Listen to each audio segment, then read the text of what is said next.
Assalamualaikum warahmatullahi wabarakatuh. Jumpa kembali bersama saya, Romza, dalam program podcast Narasi dan Informasi.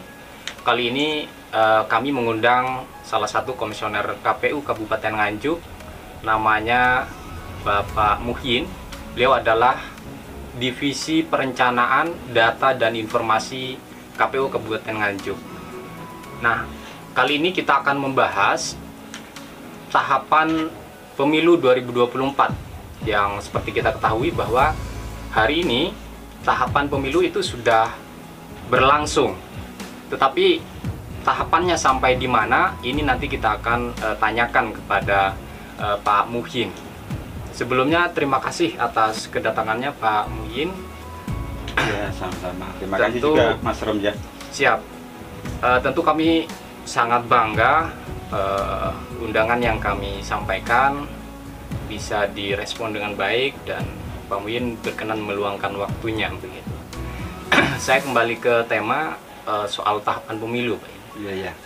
Nah, sejauh ini tahapan pemilu itu sudah sampai di tahapan apa begitu? Ya. Terima kasih Mas Romja. Di sini saya mewakili KPU Kabupaten Nganjuk atas undangan yang disampaikan oleh Narasi dan Informasi Nadi Nganjuk untuk menyampaikan beberapa informasi yang harusnya nyampe kepada masyarakat. Informasi apa? Yaitu tentunya informasi yang berkaitan dengan tahapan-tahapan pemilu ya. Nah, kali ini kita di Nganjuk pemilu nasional untuk tahun 2024 yang dilaksanakan secara nasional itu sudah dimulai sejak tanggal 14 Juni kemarin.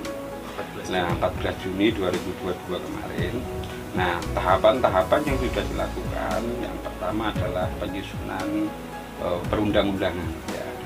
Penyusunan perundang-undangan, tentunya penyusunan perundang-undangan itu yang kita ketahui KPU itu mempunyai PKPU. Peraturan Komisi Pemilihan Umum turunan dari Undang-Undang Pemilu, Undang-Undang 7 2017. Nah, untuk menyusun PKPU itu KPU tidak sendiri, Artinya harus melakukan RDP, rapat dengar pendapat dengan Komisi 2, dilakukan beberapa diskusi yang menurut saya lama juga ini penyusunannya. Nah, setelah PKPU itu turun, kemudian kita KPU itu wajib bahasanya ya mempunyai tugas untuk mensosialisasikan tahapan pemilu tahun 2024. Dan PKPU 3 itu kan ini kan ya menuangkan tentang program jadwal dan tahapan. Program jadwal dan tahapan seluruh agenda pemilu tahun 2024 itu, termasuk kapan pendaftaran partai politik, termasuk kapan coblosannya, termasuk kapan penetapan partai politik dan sebagainya. Itu tertuang di PKPU 3 itu. Nah, yang sudah dilalui ini sudah apa saja tahapannya? Sosialisasi ini mungkin ya yang dilakukan oleh KPU ya. Kita mensosialisasikan tahapan itu. Nah, tentunya kita hadir di sini itu ya juga mengucapkan banyak-banyak terima kasih kepada kawan-kawan narasi dan informasi di sini bahwa dengan ini kita bisa menyambungkan informasi, menyampaikan informasi kepada masyarakat umum bahwa tahapan pemilu kita sudah dimulai. Nah, terus sebenarnya jauh-jauh sebelum ini kita juga sudah sosialisasikan melalui media kita yang ada di KPU. Cuman penting yang pertama yang harus diketahui adalah kapan pelaksanaan coblosan, kapan pelaksanaan pemilu tahun 2024. Masyarakat datang ke TPS itu kapan? Ya. Nah, itu yang paling penting, itu yang harus diketahui. Kalau tidak salah tanggal 14 Februari 2024. Tanggal 14 Februari 2024. Iya. Ini kan masih lama untuk coblosannya, tapi yang harus diketahui masyarakat sekarang itu sampai mana nih tahapannya? Apakah sepertinya sudah pendaftaran parpol sudah begitu ya? Iya. Terus kalau sekarang tahapannya apa? Hari ini secara nasional tahapan pemilu itu nyampe pada pendaftaran partai politik dan verifikasi calon partai politik peserta pemilu tahun 2024. Tahapannya nyampe di sana secara nasional ya. Nah, terus kemudian KPU di tingkat kota kabupaten itu sifatnya melaksanakan tugas atas apa yang sudah dilaksanakan oleh KPU, karena untuk pendaftaran, verifikasi administrasi, verifikasi faktual dan lain sebagainya ini itu adalah wewenangnya KPU RI. Jadi partai daftar ke KPU, partai daftar untuk bisa menjadi peserta pemilu itu harus daftarnya ke KPU RI. Daftarnya ke KPU RI, terus kemudian bagaimana cara mendaftarnya itu kan, itu harus nginput nama-nama ke silon dulu.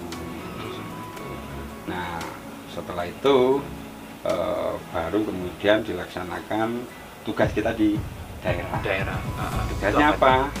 Tugasnya hari ini verifikasi administrasi. Nah, proses verifikasi administrasi itu seperti apa sih, Pak?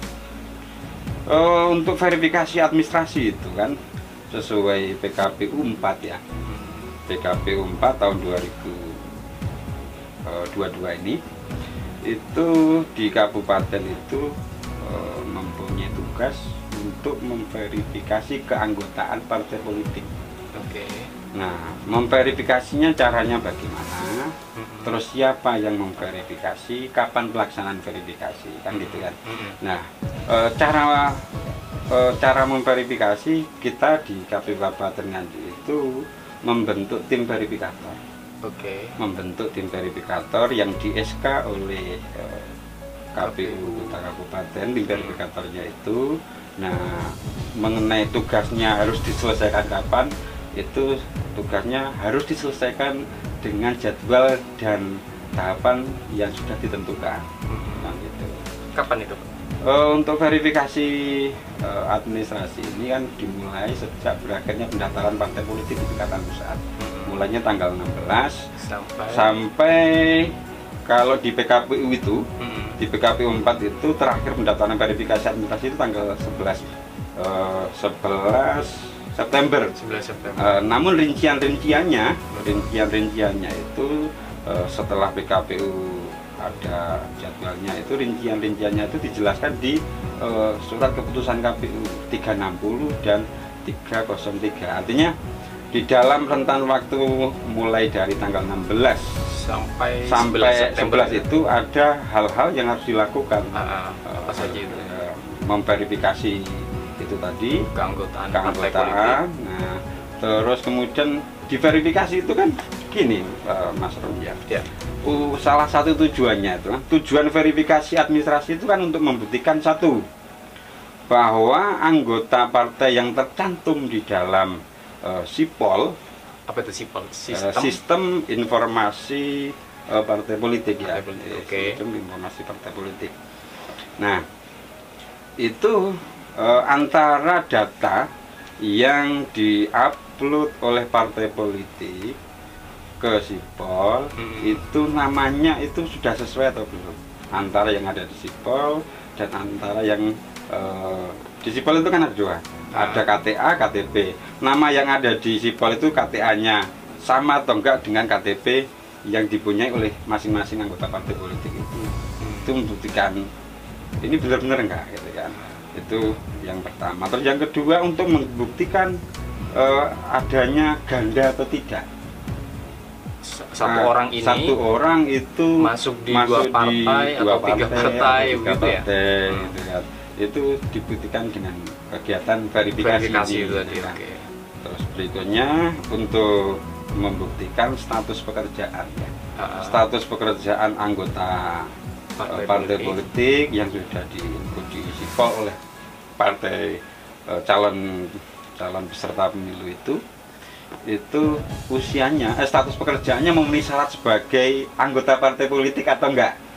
Yang tidak memenuhi syarat itu yang tidak memenuhi syarat, misalkan gitu ya, dia nama anggota tersebut itu menjadi anggota TNI Polri yang masih aktif, itu tidak boleh ya, itu jadi anggota partai politik nggak boleh. Menjadi anggota partai politik nggak boleh. Terus kemudian ASN jelas, terus kemudian kepala desa tidak boleh, dan beberapa hal yang diatur oleh perundang-undangan yang tidak boleh ikut partai politik. Gitu. Yang berikutnya untuk membuktikan usia ya.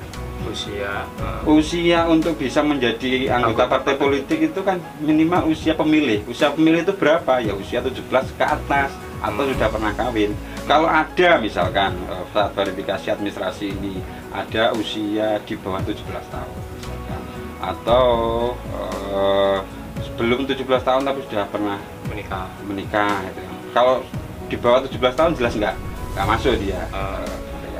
Kalau sudah nikah di bawah 17 tahun itu jelas dia masuk sebagai anggota partai politik gitu. Untuk membuktikan itu.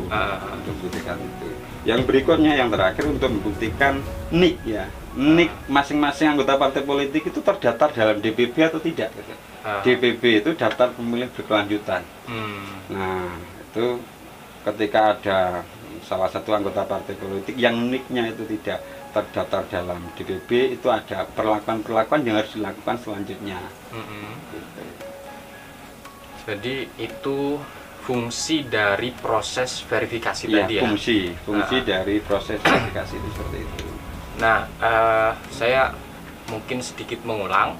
Iya. Jadi partai politik itu ketika pendaftaran ke KPU RI itu menyetorkan daftar anggota dan pengurusnya, begitu ya? Betul. Masuknya di Sipol itu. Nah, sekarang proses diverifikasi oleh KPU Kabupaten Kota. Begitu ya? Betul, iya. Nah, dalam proses ini misalnya ini ketemu nih yang tadi yang tidak diperbolehkan menjadi anggota partai politik itu ya, TNI Polri aktif, ASN kayak gitu. Misalnya ada ASN ya, ngecek untuk tahu dulu. Untuk tahu dulu saya ini masuk di Sipol anggota parpol atau pengurus parpol atau tidak nih. Bagaimana caranya untuk mengetahui itu? Di KPU itu sudah menyediakan apa yang namanya info pemilu ya. Info pemilu itu di websitenya KPU RI ya. Info pemilu itu bisa dikonsumsi melalui HP-nya kita, gadgetnya kita masing-masing. Semua orang bisa mengakses. Itu. Jadi ketik info pemilu, terus kemudian di sana ada fitur-fitur yang salah satunya adalah teknik untuk mengetahui dia terdaftar di partai politik atau tidak. Syukur-syukur kalau dia tidak terdaftar di partai politik itu aman untuk masyarakatnya. Aman. Tapi kemudian kalau misalnya si A ini ngecek di info pemilu tadi ya, terus dicek pakai NIK ya, NIK-nya di input, terus di situ ada keterangan terdaftar sebagai anggota partai politik tertentu gitu. Padahal si A ini tidak pernah mendaftar sebagai anggota partai politik itu gitu. Ini gimana nih untuk saya misalnya si A ini nggak terima gitu dimasukkan. Itu urusannya antara si A yang Mas Romja sebut atau individu yang Mas Romja tersebut dengan partai politik ya. Kalau ternyata dia bukan anggota partai politik dan merasa bukan anggota partai politik, dia punya ruang untuk melakukan proses tanggapan masyarakat. Tanggapan masyarakat itu melalui info pemilu itu juga lah, teknik di sana ada tanggapan masyarakat. Langsung ketik namanya siapa, nicknya berapa, diketik, terus kemudian di sana ada unduh form yang harus diisi oleh masing-masing individu yang tercatat namanya itu tadi. Unduh form dan formnya diisi surat pernyataan, lalu di-upload lagi, sudah seperti itu, hanya seperti itu aja. Terus perkara kemudian dia masih terdaftar, dicek lagi misalkan, kemudian masih dicek lagi kok ternyata masih ada, itu kita menunggu petunjuk lebih lanjut ya di kabupaten, kapan dia hilang namanya di Sipol. Ada apa namanya, yel-yel atau salam komando dari KPU atau gimana Pak? Salam komando yang gimana maksudnya itu ya? Salam.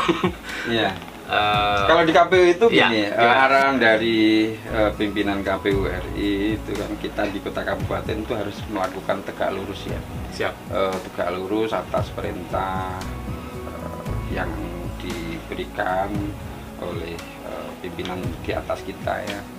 Nah, salamnya KPU itu ya, ini bisa dibarengi ya. Siap. Saya contohkan dulu ya.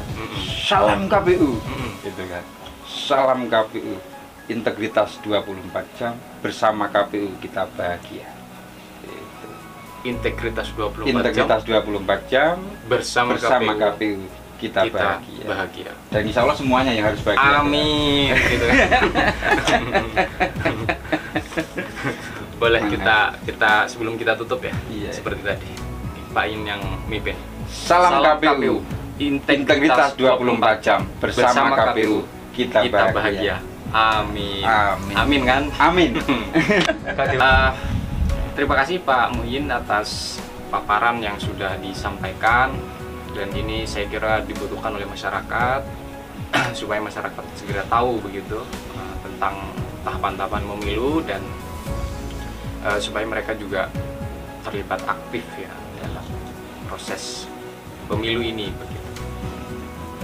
Saya mohon maaf apabila ada kesalahan, dan terima kasih untuk semuanya yang sudah menyaksikan. Kita akan jumpa kembali di informasi yang lain, di konten yang lain.